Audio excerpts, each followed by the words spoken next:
आम्हाला? का संदिग्ध आहात तुम्ही?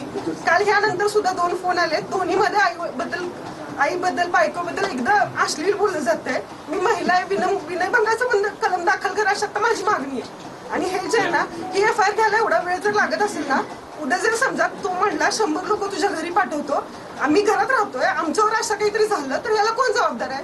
किती तास झाले या घटनेला? आज 24 तारीख आहे, 22 तारखेला ही गोष्ट झालेली आहे. काय झालं आजपर्यंत? आतापर्यंत काय केलं? म्हणजे एक कलम माहिती करून घेण्यासाठी एवढा वेळ लागतोय. काल आम्ही दुपारी तुम्हाला हे दिलेलं आहे. मला वाटत नाही की एवढा पण वेळ एखादं कलम, म्हणजे जर मी लॉची स्टुडंट आहे, मी आता फक्त ऍडमिशन घेतलंय. BNSचं एक पुस्तक वाचल्यावर मला हे समजलं.